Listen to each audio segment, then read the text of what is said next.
সোনা সখী গো।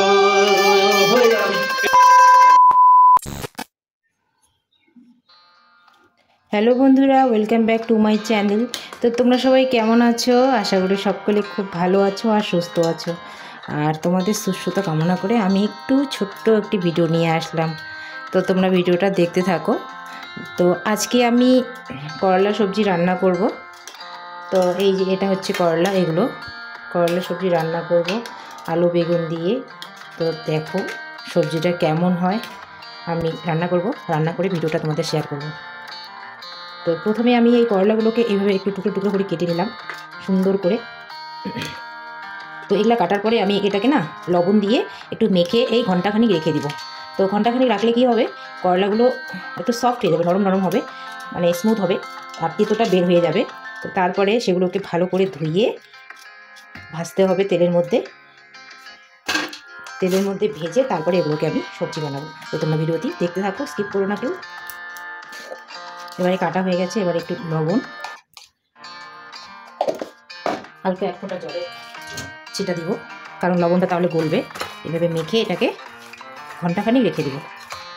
তাছাড়া গরমের মধ্যে করলা সবজি মানে খাওয়া খুব ভালো।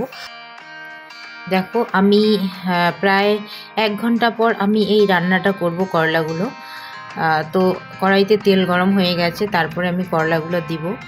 তো করলাগুলো দেওয়ার পরে আমি গ্যাসটা কমিয়ে দিয়ে আস্তে আস্তে ভাজতে থাকবো। লবণ আর পরিমাণ মতো হলুদ দিয়ে আমি এগুলো একটু ঢেকে ঢেকে ভাজবো, কারণ যাতে সেদ্ধ হয়ে যায়।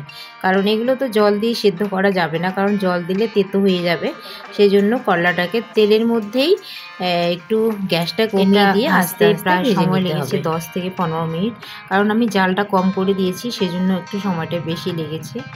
আর জালটা কম করে দিয়ে ভাজলে না একটু টেস্টিও বেশি লাগে। তারপরে ওই তেলের মধ্যেই জিরা ফোড়ন দিয়ে পেঁয়াজটা ভালো করে ভেজে আমি আলু বেগুন আর টমেটোটা একটু ঢেলে দিব ওখানে, এই তেলের মধ্যেই ঢেলে দিয়ে এটা কাঁচা লঙ্কা দিব এখানে আমি।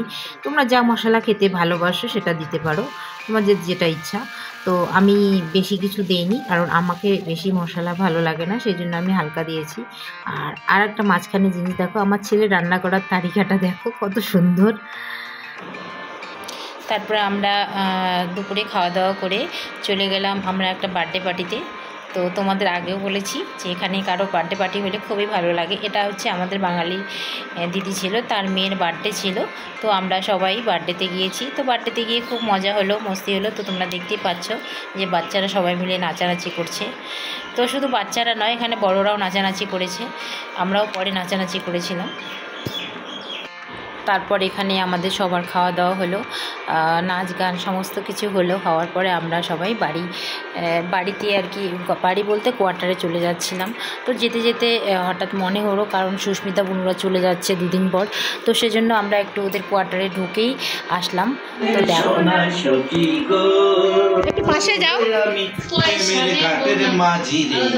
তোমার কাছে পয়সা নেব না, তুমি ধরো একটু।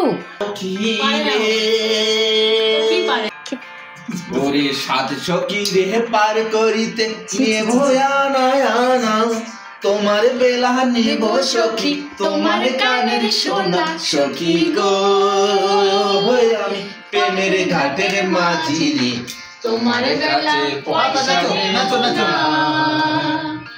ও সুজন সখী, যাই হোক, বুনুদের বাড়ি ঢুকে খুব মজা হলো, খুব মস্তি হলো। তো বন্ধুরা আজকে এই পর্যন্তই। যদি তোমাদের ভিডিওটি ভালো লেগে থাকে অবশ্যই একটা লাইক করো আর চ্যানেলটি সাবস্ক্রাইব করো। আর তোমরা সকলে খুব ভালো থেকো, সুস্থ থেকো, নিজের খেয়াল রেখো। আজকে এই পর্যন্ত, টাটা।